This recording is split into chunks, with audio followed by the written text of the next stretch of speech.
Hello, and welcome to the Network Automation Nerds podcast, where we explore the latest in network automation from a practitioner's perspective. I'm your host, Eric Cho, a network engineer who loves everything about network automation. Joining us today is Ryan Booth, whose work at Juniper, Apstra, PNC, and other companies has given him a unique perspective on the intersection between network engineering, software development, solution engineering, and the AI-powered future of network operations. And we'll dive into that in just a little bit. In today's episode, we're going to explore the practical application of AI in network automation, dive into Ryan's perspective, his background, and most importantly, his advice for network engineers looking to sharpen their tool belts for the AI-powered future. Ryan, welcome to the Network Automation Nerds Show. Hey, Eric, thanks for having me. I appreciate you being here or having me on. Well, the respect and the love is mutual, because I do follow your work, and how can that not be, right? Because you're at a lot of podcasts, including Kentix, Telemetry Now, and also with Kirk's. That's how I actually listened to kind of your AI experience, and that's what got me interested in inviting you onto the show. So I do appreciate you being here as well. Well, thank you. Thanks, I appreciate that. It means a lot. So don't worry, listeners, our mutual love is like the bromance stops right here. And then we'll dive into like the technical bits where that I imagine why you tune in. But first, Ryan, can you just tell us a little bit about your background? Who is Ryan? Oh man, yeah. I've been all over the place, and it goes well beyond just the networking infrastructure space. But network infrastructure data center is kind of where my home is. That's where my foundation was built. I spent, the first 15 years of my career doing network focused work. And then it wasn't until, after I got my CCIE and I kind of saw the network automation wave for what it was, that I got sick of typing commands into the command line and wanted to start building some automation, building solutions that helped.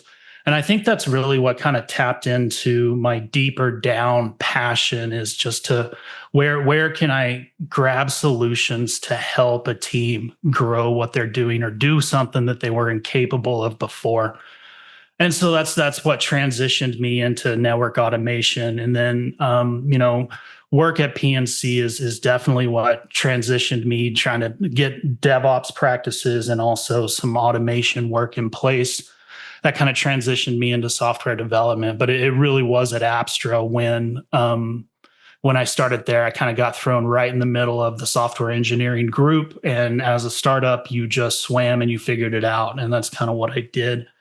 And so that's kind of where I went. My network career was all over the place. I was in the service provider space. I was financial services. I was small banks, small hospitals, federal governments, all sorts of them. So I've seen kind of all of it from an infrastructure standpoint, and then moving into application development with that as my core focus, web application at Apstra. That kind of rounds out most of my experience. And then from there, I kind of just transitioned into AI for the exact same reason. I was looking to help automation teams. I was looking to help different groups inside Juniper to do stuff with their job that they couldn't before. And AI was that solution. And I've kind of been exploring and pushing those AI claims to their boundaries for the better part of 3 years now. And that's kind of where I am. That's super interesting, Ryan, because I think just from, you mentioned it so casually, like I just went from network engineering to software development or application DevOps. That transition has been, at least for me, pretty difficult, and the learning curve was steep. So I'm wondering, did you have any software development background, or how did you learn network engineering? Was it all self-taught, and that kind of helped you have that mentality of, it's all just learn technology, right? Like I could learn this, or did that come from somewhere else? Yeah, I kind of joke around. Networking is kind of the one a career skill that I approached wrong. I should have done it completely different, but It's the one I kind of learned on. And I do just gloss over the fact that I jumped from one to the other. They were very conscious efforts. They were very active engagements that I had to do it. It definitely just didn't happen, but it definitely wasn't an overnight thing either. I from my dad and my grandmother, I have a lot of hard headedness in me. And so when I want to pick something up and I want to do it, and there's not much that's going to tell me I can't do that. Mm. And even if that means that it's the same area of work in my career, but it doesn't line up with work, then I start doing it in my personal life. And so that's kind of how it's always been. I've been open to try everything that would be open to a solution that could help. But then on the same note, I wanted to stick with networking and try to drive it that way as well. So it always was a transition. There was always kind of a tipping point once my skills got far enough along when doing them together that I can transition and tip. And then just like anybody out there that talks about success, luck is always a factor, always. And there was a fair amount of luck in a number of the key decisions and choices that were made around my career that got me there. So yeah. Interesting. So there's two things I want to pick up on that. One is it sounded like you've always been a tinker, and that comes from, kind of family, your father, your grandma, your background. And that kind of just reminded me of when I read about, Jeff Bezos' childhood, that he always just tinker around his grandpa's a ranch in Texas, and, just kind of built his interests out and his hands-on attitude. And the second thing was you mentioned luck, and I think that's interesting to me because that's the first time that you came in so early in the conversation for me with my guests. And I do know that one of the podcasts I listened to was How I Built This, right? And or How I Made This. And at the end, the guy always asked the guest, how much do you think luck play into it? And it wasn't until I read about his book on why he did that. But so if you could just double click on that, because I find it Yeah. very fascinating on why do you say luck plays such a central role in your career? So you go out and you look for a definition of luck, and you hear people say something like it's the crossroads of preparation and opportunity, and it very much is so to me. Luck doesn't just happen; you put yourself in the position, and it eventually happens, Hmm. or you gain as much opportunity for it to happen as you can. And that's kind of what you're after. For the most part, the large bulk of everything that happens in your career, you've got to do, but every once in a while, you're in that right position under the right people, having the right conversations with the right group, plugged in the right places where whatever happens next just gets accelerated so much faster just because of that opportunity. Hmm. And that was very much so what happened with my AI stuff and getting into AI. It was by chance, and I finally sunk my teeth into it, and I was around the right people, and it accelerated my AI growth tremendously the first year. So that's Wow. why I say that. But then also transition from corporate side or customer side over to vendor side was very much the same thing. It was based off of connections and relationships that I had built over social media. And it just happened to be one day, it's like, hey, y'all got anything I can do? And that's it. So, that was a lucky coincidence. It was like, yes, I asked that question. It's like, yeah, by the way, we might be able to utilize you. So, that's where I consider luck. It's that preparation. Got it. So it's almost like you find your own luck, right? You Yep. want to be able to be the receptor that when the right opportunity comes, that you could receive it. Other as opposed to some people would define luck as being just this passive thing where you don't even have to do anything and it just kind of falls on you. Even if you win the lottery, you have to go out and buy that lottery, right? Hmm. Yep. Yep. And I think a lot of why I've leaned into that myself, about 10 years into my career is when I started getting involved with Network Field Day, and the packet pushers were really starting to pick up, and I was able to get in on some of those. And I was really leaning in to that whole community aspect with it, but also it surprised me that just staying involved with that community and what are the startups doing, what are the big companies doing, the things that we just kind of do, that means a lot in normal everyday business when someone's trying to solve a problem. Mhm. It's not the normal, we've been working this way, we've been working this way. It's like, well, I watched this podcast or I watched this presentation a few weeks that is approaching it this way.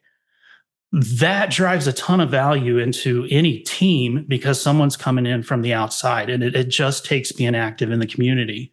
And so that's a lot of where I get a lot of this mentality and thought process too, is because that's proven very successful for me.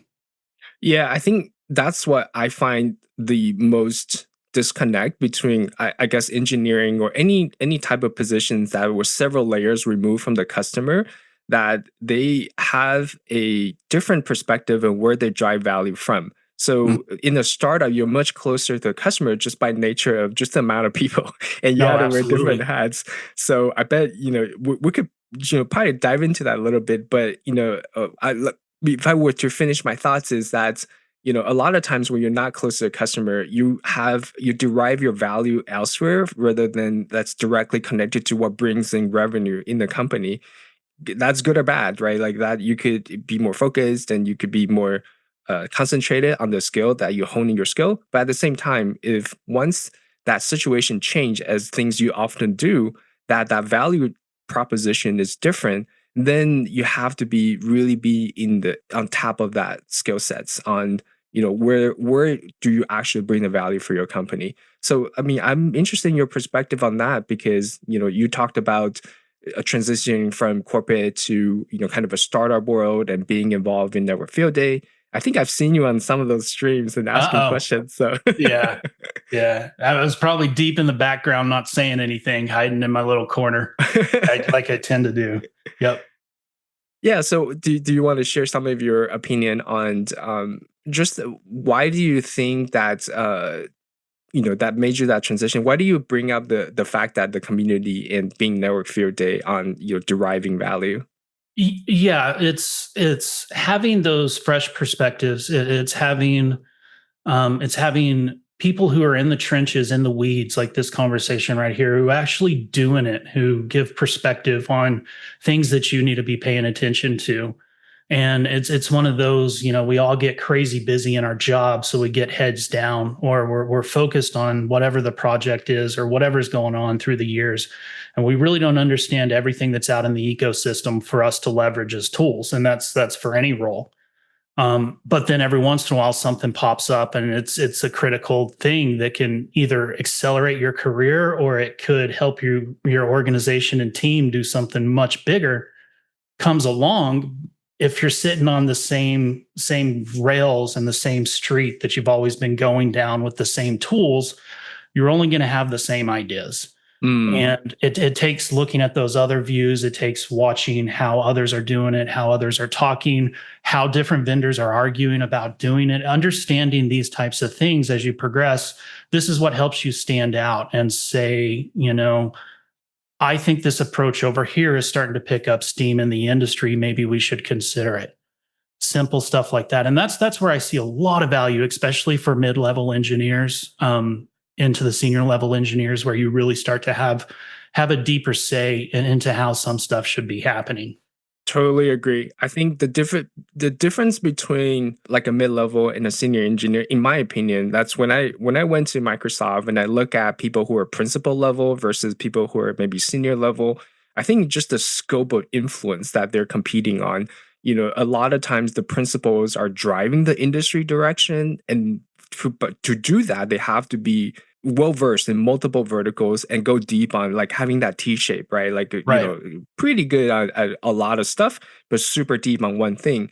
And that's the difference between the senior and the principal in both. So I'm really happy that you brought that up. And you know, I think we gloss over this, but I want to bring back that point on you mentioned, okay, once in a while you see this tool that's out there that's making an impact, and that might be something that you want to dive deep into.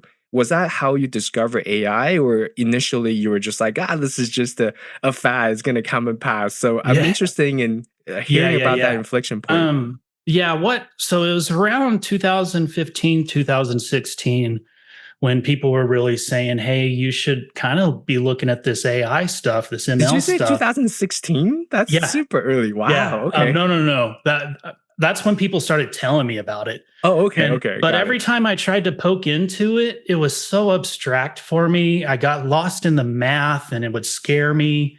Hmm. And I couldn't put the principles together. It was just too abstract. And so I just never got any traction on it. Hmm. And then when AI art came out and we started seeing the image generation stuff land, that Like the mid journey stuff, is that yeah, what yeah, you're yeah, talking? yeah. Okay. That really piqued my artist side in my life. And that had been taking up more and more time in my personal life is actually doing art.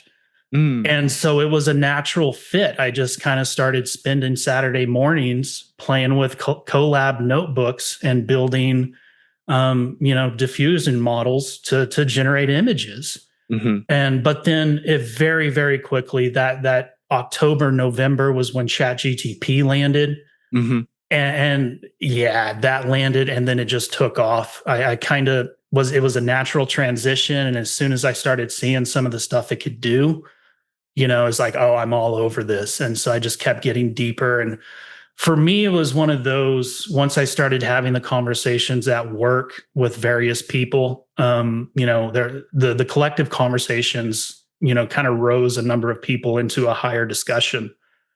And that's when it really got involved at work. And when I started doing that and considering what we could do at the time. So this is way even before, I believe it was before ChatGTP. I think it was 2.5 maybe.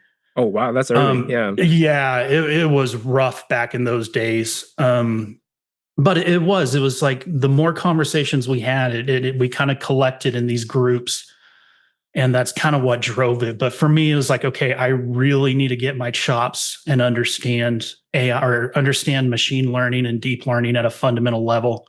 If I want to build on top of this, I kind of need to have a foundation. And so I spent that first year of 2023 doing nothing but going through machine learning and deep learning courses from the fundamentals up. I absolutely suck at all of that. I can talk and I can go through, like logical regression and back passes, forward passes, yada yada, all that fun stuff. But I'm not good at it. I haven't implemented it enough. But it's given me enough to understand where you possibly can push the boundaries of AI, but then also what areas of change possibly matter. So it's given me a lot of reference to where we think we should be going. And so How that's do kind of you where it went, and it just kept going from project to project at work and in personal life, building various things just to play. And it's just been exploring ever since. how do you not get discouraged? Because, for me, I went on the same path. I mean, we were around 2017-ish when it wasn't even AI, right? It was machine learning. It was, just data, big data, right? Like that's, I don't know the small data, big data, but hey, that was the time frame that we were in, and we were doing machine learning and all Mm-hmm. that stuff. But I kind of got discouraged, like you. I tried to learn for it, but deep math wasn't my thing. I was never good at calculus, and I kind of got discouraged and kind of put that aside and say maybe I'll wait for something that's more practical and more relevant. But it sounded like you continue just drive down that path and continue to tinker. Was that because you just had this neck for difficult stuff, or was that just something that you want to stick to?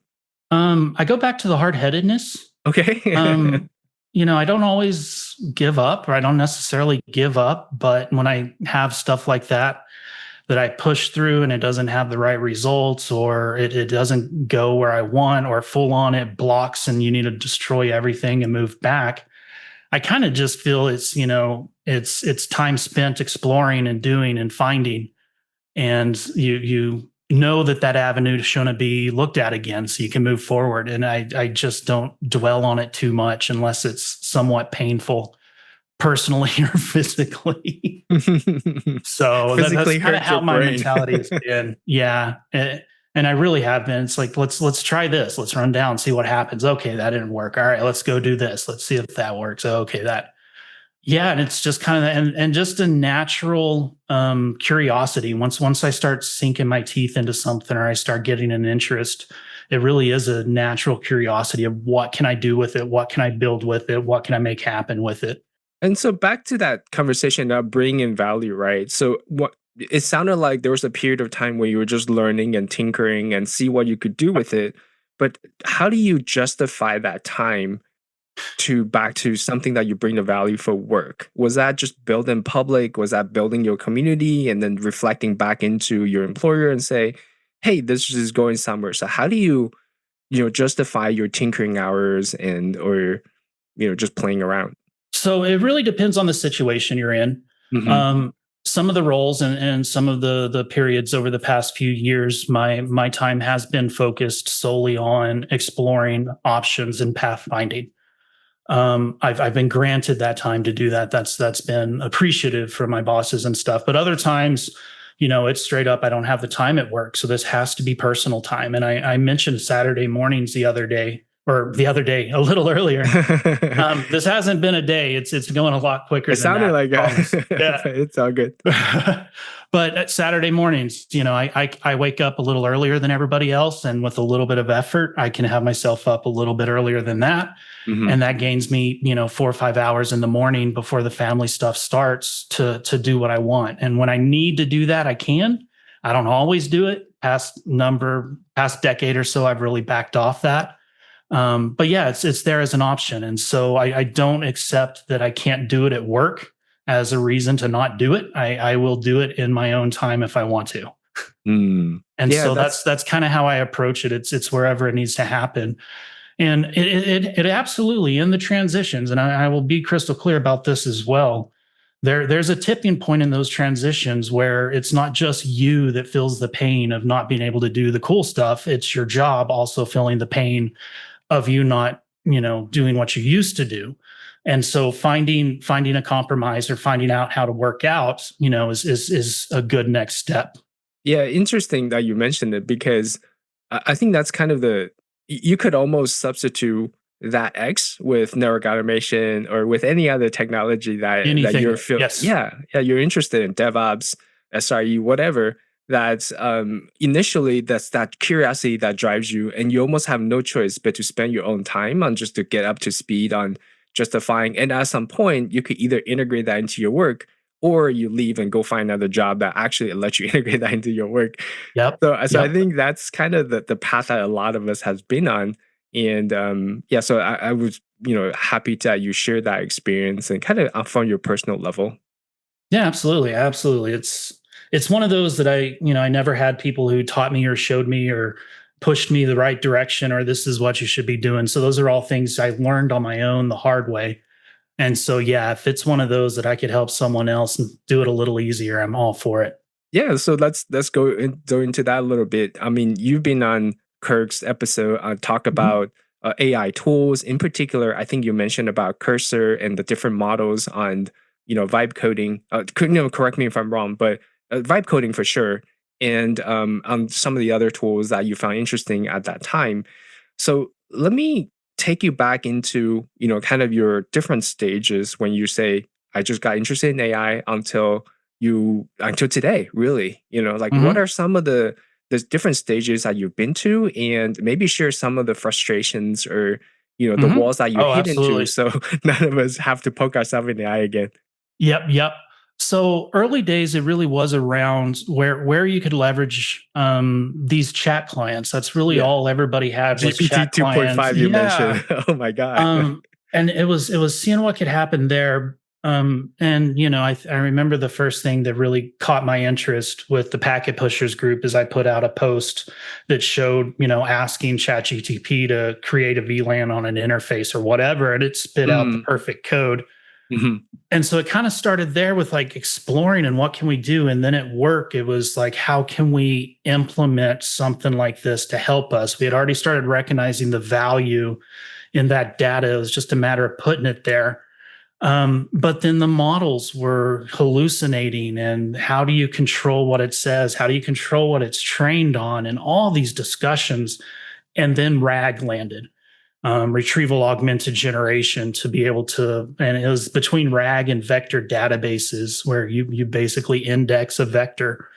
And it was RAG pipelines, RAG architecture. And this is where a lot of my growth happened because I was able to tap into a number of different groups and a number of different people pretty high up in the space from my perspective, and have a ton of respect for them. But it was all about how do you build proper RAG pipelines. And there was the complications at the time. And that was all well and good, but then you're catching up a lot of executives and a lot of different people in different parts of the group, or even in personal life. These same conversations were happening. Sorry, right. Was So can we go back and say, for people who are not familiar with RAG, can you just give us a little two okay. sentence explanation on what RAG was? Yeah, so basically with LLMs and AI that we kind of know it at the time, is the models were trained on the data they were trained on. Hmm. So if you wanted it to talk about specific data, and control it, you had to force that data into OpenAI. You had to say, I want you to use these phrases, or I want you to do this. And then there was also a number of limitations around the usage of like ChatGTP and transformer models at the time that made it difficult to be accurate with Mm. data. And so so the first thing that really hit was the creation of what's called a vector database. And so in AI world, vectors, the mathematical representation, or this is why GPUs are popular, it's the computer representation of a vector. And instead of just having vectors live out there in their normal space, let's index them so you can call a specific vector when it gets called by AI. And so that whole thing rolled into this whole pipeline of you use a vector database and you retrieve the information you want out of that database. And then you provide that into the prompts to the agent, and you get a more intelligent and accurate response back at the end. And that pipeline started really simple like that, and then just continues to grow in complexity as new and new tools are surfacing to help LLMs. Yeah, it makes sense. I mean, Yeah. you would do that even for just a normal conversation, right? So like, let's just say I hire a super cool accountant who's super Hmm. capable of just doing his or her craft of accounting. However, he or she doesn't know my unique situation. So before we go do the first whatever balance sheet or income statement, we would still go through the interview process on she what he would ask me about my situation. And so I think if I overlay that into that situation, it would be like, yeah, so before I retrieve that deep knowledge, I do want to gear toward my own personal situation and Yep. emphasize on whatever is important to me for that retrieval augmentation. And the way that Absolutely. correlation was in the vector database. So thank you for those explanations. So okay, Yeah. sorry I derailed you. So okay, so No. now that you're in that rack space and you're talking to people that are high up and talking about the challenges. So what happened then? So, a lot of that from that time on was just getting people up to speed with what's possible, what's not possible. Mm-mm. Tons of proof of concepts, tons of, hey, can we do this? Let me see. A lot of stuff like that. And I was doing a ton of that myself. I'd be in the shower or walking the dog, and I'm like, ooh, I wonder if I can build a blah, blah, blah, blah, blah for home. And then I'm off to the races the next day trying to build it at home. So there was a lot of that, a lot of growth, a lot of figuring out what works and what doesn't work. But then overlaid on top of a lot of that was really understanding how to evaluate and how to gauge the health of your AI application. We started off with some baseline modeling. We had some really good data scientists that really pointed us in the right directions, and in the different areas I've been in. And we started off with eval sets, which is basically a question that you would ask to an AI agent or an AI application, and the response you'd expect back. And you write hundreds of thousands of these Q&As, and they're called eval sets, and that's what you baseline the AIs off of. And so we learned that we can throw different models at it, and we get different performances. We can tweak these features and do that. It was kind of our safety net, and it's kind of how we would watch the packets flow as you're building the workflows, as you would say. And so it really became nailing down how those worked and where they were effective, like eval sets were. And that's where we kind of started getting into some of it was a lot of around the chat applications and integrating those and building those in different areas. That was a lot of that effort. After that really started picking up, and I noticed there was a lot more people in the room that knew AI better than I did. That's when I kind of, that space was kind of my space, or that was properly handed off, I guess you want to say. And that might be over exaggerating it, but that's when I moved into software development, AI software development, and where I could actually help teams internally start refreshing their practices, their workflows, and helping them improve either feature velocity, handoff between teams, improving product management workflows. I was across the board. So yeah. What exactly at that role, where do you think you bring the value to that? I think that's actually cutting to one of the things that I, kind of, just because of all the recent layoffs and all that, right? Like, we all know we need to integrate in AI into our workflow. We all know we need to somehow coexist with it and then still bring value to it. So as a I assume uh, data scientist, right? Because you say you hire data scientists. So as a non-data scientist, as a perhaps not a deep math person, but a network engineer, in that situation, where do you bring the value in, and where do you have that domain knowledge to contribute back into the team? So it really comes down to keeping a understanding of why you're doing what you're doing. Okay. And this is across any level, any project, any job. You're doing it for a reason. Whatever this coordinated effort is what is that reason, and what are you accomplishing? So you're when you tend to be the person in the room who is the one helping resolve conflict, or the one trying to come to a central solution with everybody. A lot of us are. When you can sit there and say, hey, just because we can do this with this AI, does it make sense in this application over here? Or, just because we can throw a chat interface on it, should we? What's the point of putting a chat interface on this page? So it really comes down to what's the connection with the customer and understanding that. So, yeah, you might get lost in the deeper conversations of model building and putting together a whole LLM operations practice and blah blah blah. But it's like, really, why? And then that also spares. We have a ton of build versus buy discussions right now in the industry. I don't think that's ever going away. Do you want to stand up your own LLM infrastructure, or do you want to just host it and pay for tokens? So it really brings up a lot of questions like that you got to be the one that helps answer. So where do you see a common network engineer today? So let's just say you're in your mid career, you've done this for 3 and 5 years.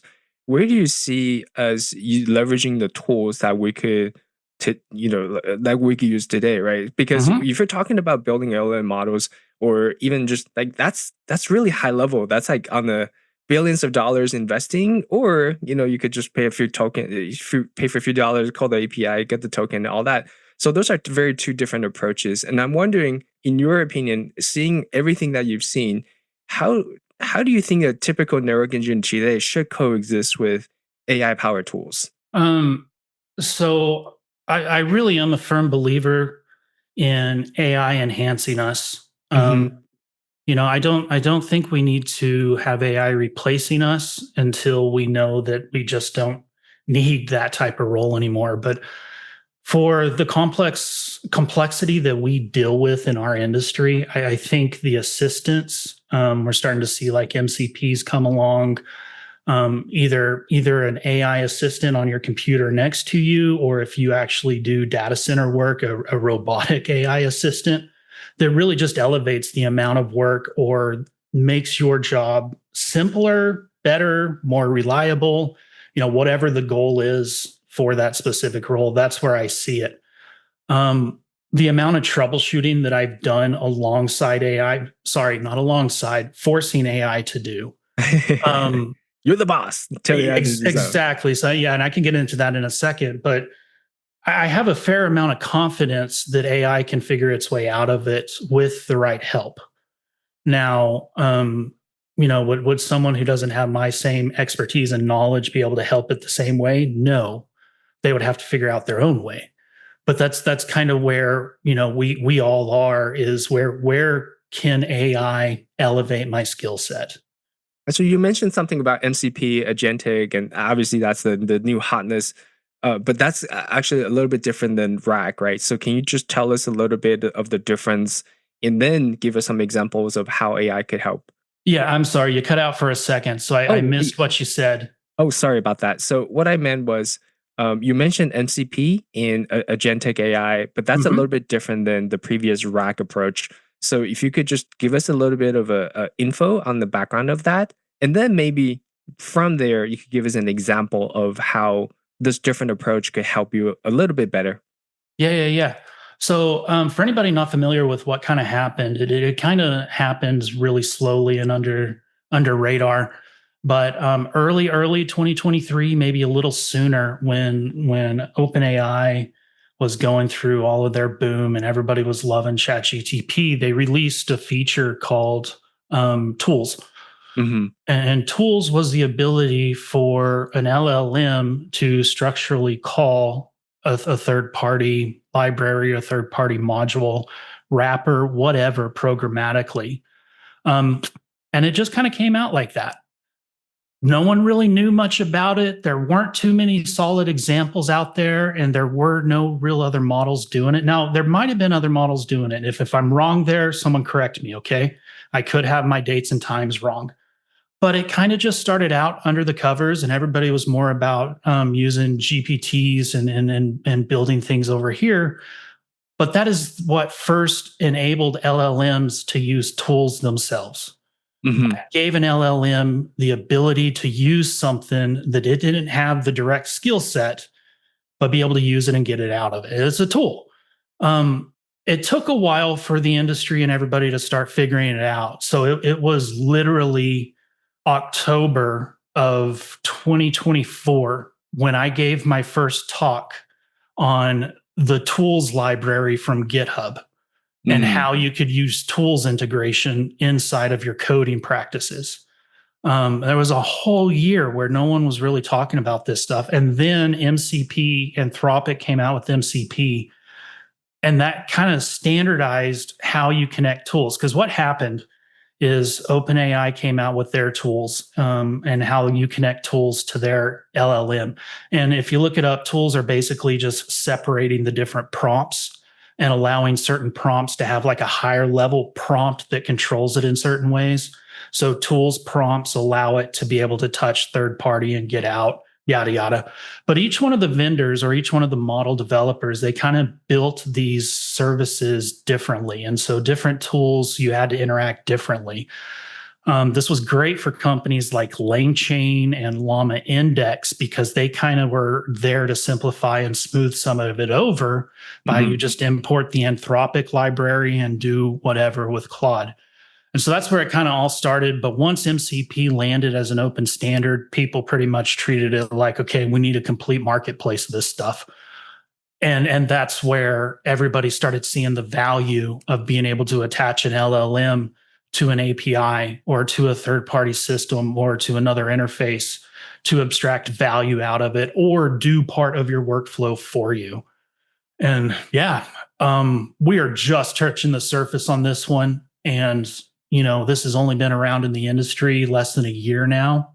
And so it's crazy because we're all kind of learning as we go, and it's nuts. But yeah, that's kind of where I'm at. Yeah, Ryan, can I make a kind of a analogy for MCP and Oh, with absolutely. I want to APIs hear it. on? Yeah. Yeah, so like, what do you think of this analogy, right? Like, so it's almost like when we had proprietary SDKs and or like SOAP interface, right? Right. Versus like everybody have their own thing, and there's like some sort of aggregator that kind of translate those for you.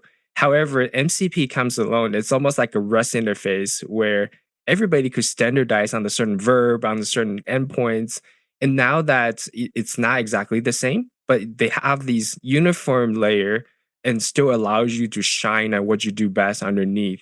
So it's almost like this machine to machine conversation is happening and standardize it so that everybody could just hop on the bandwagon. So it doesn't really matter that you don't have an LLM. You have an API, right? Put a layer on top of it, and now you could be part of that ecosystem.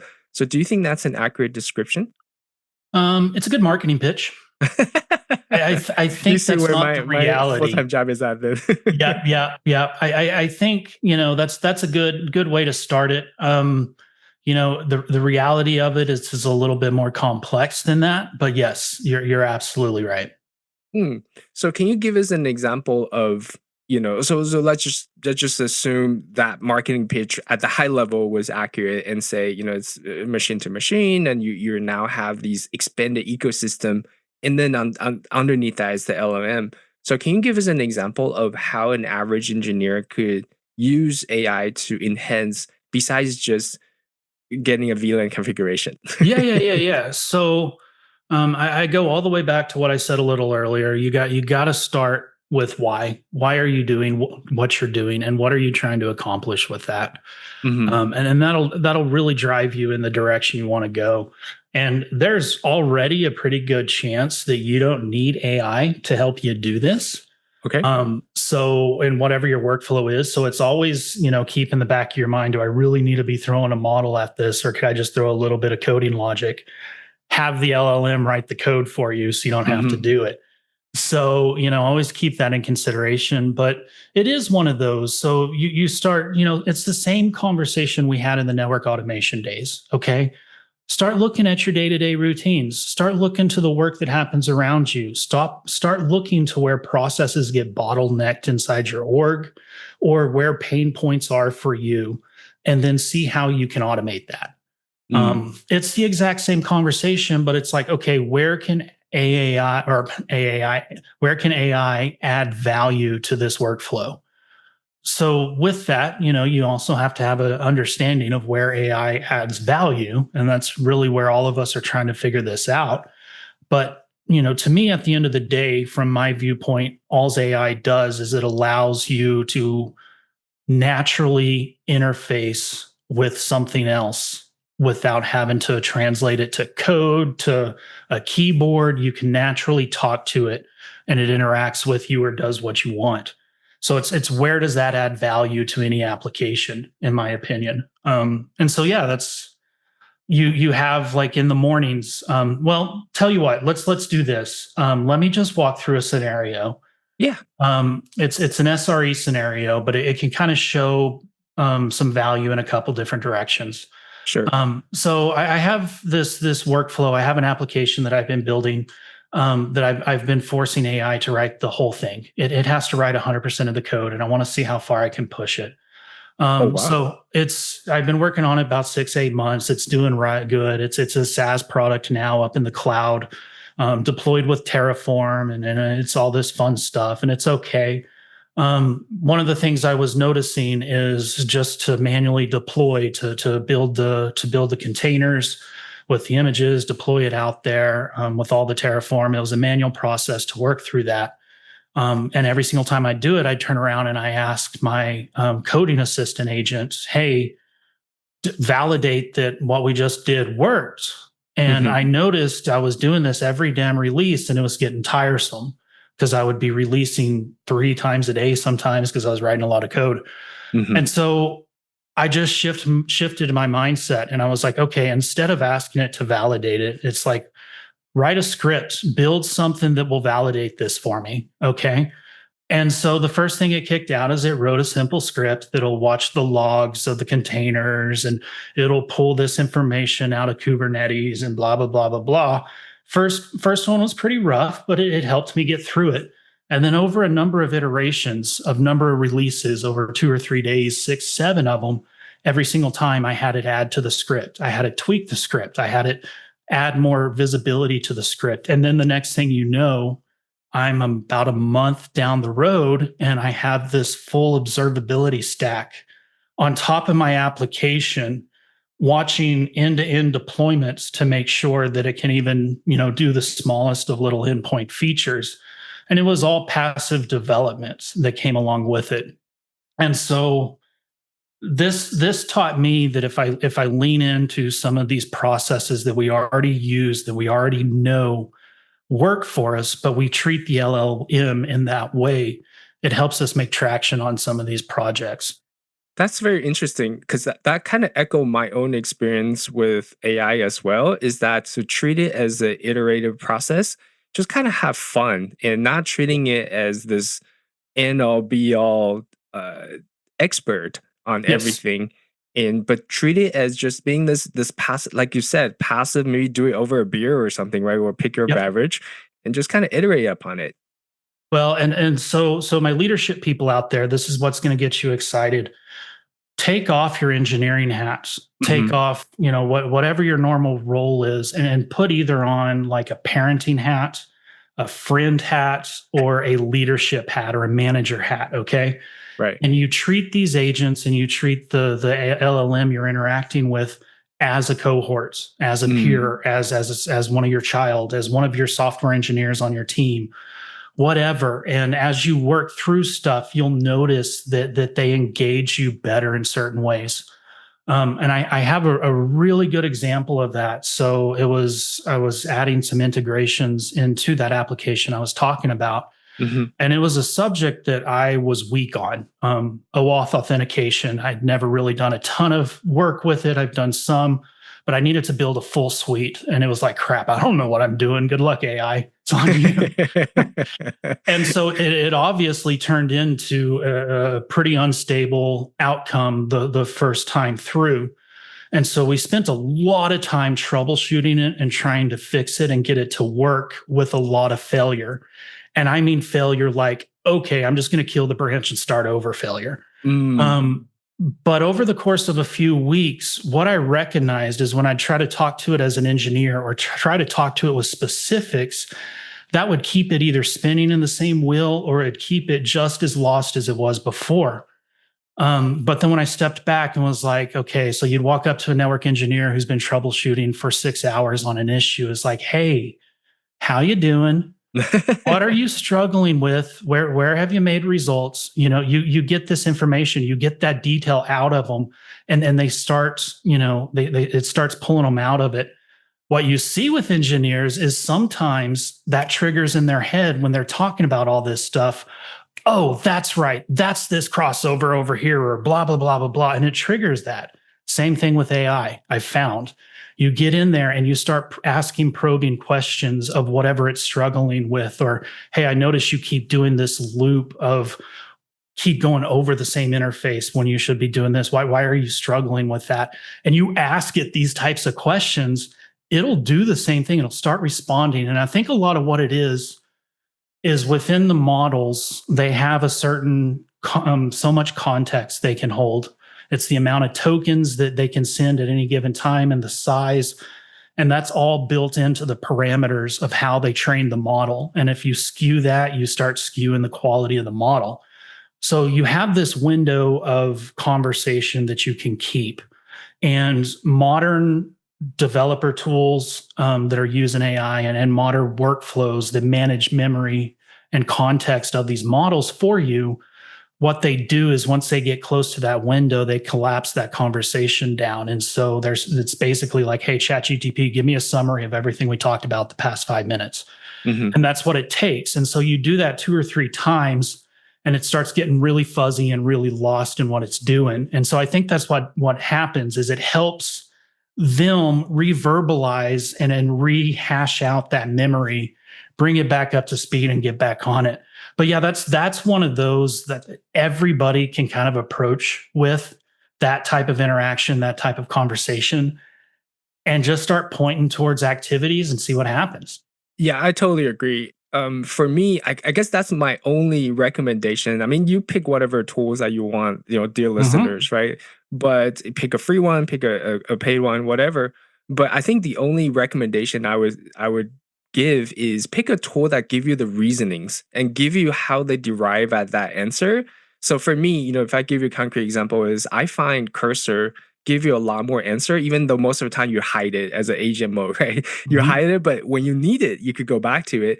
Right. Whereas Cloud Code, because it's text based, it doesn't have as much verbose reasoning on the back end. At least right now, when we're recording in July of 2025, that doesn't have as much reasoning. So for me, just for that that ability to go back, that I would pick Cursor as my tool of companion just because of the verboseness. And then, like you said, Ryan, that you're able to go back in what as network engineers that I would classify as getting a higher signal to noise ratio. So in that fixed amount of token or context window, that you're able to just gradually increase that signal until at one point it's all signal and there's no noise. And then you could get that supercharged results. And that's what I liked about it. So I am really glad that you brought that up, and that kind of just Yep. validated my own approach and my thought process. Yeah. And by the time this podcast probably reaches the air, there's going to be a ton of progress in this space. There's a lot of smart people working on this memory management stuff. So we'll see by then. But there's a number of good approaches that a lot of people have started taking to handle their text. Cursor does it their own way by using markdown context files, just like a README. And others do a lot of the same type of stuff. That seems to be what a lot of people are adding on there to really help with context. Now, I have also been going much deeper. So I've been trying to see how much I can actually automate. Like, I just don't want to do anything. I want to be sipping an iced tea, watching a show, or playing video games while work's doing its work thing. Nice. And so, I've started really trying to automate the development process of workflows, all from ideation to implementation. And so I've been building workflows, and I've been really testing out how well some of these models and some of these tools like Cursor can handle these workflows. But I've taken some workflow. One of the workflows that I've taken is took about 4 months or 4 weeks to do. Oh, wow. Initially. And basically it's a third-party integration with a social media platform. So I basically got to build a third-party integration with every single one of them out there. And so, first one took about 4 weeks. Second one took about 3 weeks because that was the second one. But then over time, after I did 5, 6, 8 of these, I have it down to about 3 hours. Wow. And that's very minimal hands-on from me, maybe like 3 clicks max to iterate the whole process. But it is, sometimes it takes, another day or two to troubleshoot those. The workflows aren't as 100% accurate as I'd like them to be. But I'm also starting to explore a bunch of tools that can help with those workflows. So this is where, us a little deeper in this industry, we're looking at our CI/CD pipelines. We're looking at our workflows on how we deploy production configuration, how we're making changes happen, all of this stuff. And there's a lot of promising workflows that can be built in this space with it. And it's just a matter of sitting down, starting to plot it together, and use AI to do it for you. Nice. Yeah. You're getting me excited about listening to all these stuff. Will you be sharing these knowledge, or was this part of your process of building public? Or like how can we leverage your experience on that? I would say reach out and ask. Okay. Anybody who wants to talk, you're welcome. If you can get a hold of me, find me. I'm here. It's kind of what I'm doing right now. That's where I spend the bulk of my time, is talking with people, exploring possibilities, exploring options, or confirming that they can or can't do something. So it's a lot of those discussions, and then getting into where can we actually get in and help your business do stuff. So I'm getting into some serious conversations. It's pretty cool. Nice. Ryan, I just noticed that I kind of missed a point when we're talking about bridging the gap between network engineering and DevOps DevOps and software engineering. What do you mean by just the just planning? Like, do you want to tell us a little bit about that? All right. Where was Yeah, I think the context was, okay. Yeah. So I had this concept brought up to me a while back. And in my software development practices. And then I see this playing a role there. So the notion is when you're organizing, when you're building, when you're taking actionable work, you have a pretty nailed down process and workflow. Mm-hmm. But what happens with these workflows is, cracks happen, things sneak in. And we just want to add this last feature, or can we just add this button? Or can we Right. just do that? And those justs are where things really start to go sideways. Mm, I can say that with AI development, with the coding that I've done, with any type of interactions, that's where stuff really starts to go sideways. Um, but what I really could say to bridge that gap, honestly, I don't know why I was putting it on that question. I might have done it wrong, but that was what I was trying to say. okay. No, that's fair enough. I mean, that's totally different than what I had in mind because I was thinking about, kind of the Deming's just-in-time planning, the just-in-time, kind of a theory. So I was more of a down the line where when we talked about that, I was thinking about maybe you should just be closer to the planning on the process and so on. But I get what you're saying too. Yeah, Like you don't want any kind of feature creep on the last minute thing. If we just add this and then just derail the whole thing. So I find that yeah. pretty interesting. And I think I understand where I was going with that. Yeah, I don't know, but bridging the gap between those teams, for software engineers, you got to understand they usually work in a very abstract bubble from Yeah. what they're building. Like, and you can't. Network engineers are the exact same. We build infrastructure, but at the end of the day, we're not thinking about what's running on it, just that it can run on it. Hmm. Um, and so developers kind of sit in that same little bubble. So when they're asked to do certain things, um, it's like, well, no, or we're not doing it this way, or what you're asking is wrong. But it's a separation and understanding and so it's coming together, helping them understand what you do or where your skill set is and where it matters and why it matters, so they know how to tap into it when they need it, and vice versa. The better you can understand like their challenges and what they go through and what they're having to work with and put together, and scope creep and adding additional packages or restrictions because of corporate policies. It's a communication back and forth, and so someone who can help those two sides understand is a tremendous tool. And it's the same from automation up into engineering or software engineering, just at a little bit a little higher of a scale. So yeah. Yeah, totally. I think that's exactly what you're doing, right? I am, very impressed by your background in across different domains, the ability to go deep into something and then come back out and then tell us who are less experienced about these cool things that you've seen. And I don't know that parable about people in the cave like only seeing shadows, they never seen light, right? So it requires Yeah. somebody to go out and come back in and tell us what it is and describe it in a way that we can understand. So Yep. totally appreciate you being here. And you mentioned, before I kind of throw a wrench into our conversation, you Mhm. mentioned, people could reach out to you, find your work. And so where can people mostly find your work now on social or maybe on your blog, or where can people follow your work? Yeah, absolutely. So I would say LinkedIn is probably where I'm the most active. Got it. I am a little heads down right now, so I'm not actively engaged there with conversations and stuff. But if you reach out to me, I'll see it within hours. Mm, My GitHub, I'm under that one guy 15. mhm. We can get that in the show notes probably. Yep. I do my work on GitHub. Unfortunately, a number of the projects that I'm actively engaged in are private repos now, Mm. but you can find me there as well to see what I'm up to. Those are the best places. So Awesome. yeah. Yeah, awesome. Right. I really appreciate you being on the show today. I know our conversation kind of jump around the places, but hopefully, people could take something out of it. And please, do come back whenever. Oh, absolutely. This is an open invitation. Whenever you have All something right. discovered and cool project that you want to be announced on our show, maybe, feel free to come back. And this is the open invitation. All right. Yeah, it's been a great chat. I appreciate it. Look forward to more. Yeah, definitely.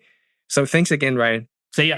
Thank you for listening to this episode of Network Automation Nerds. Do you have any feedbacks for Network Automation, our guest Ryan today, or this episode? Please do send us some follow-ups at packetpushers.net/follow up. And we do want to hear from you.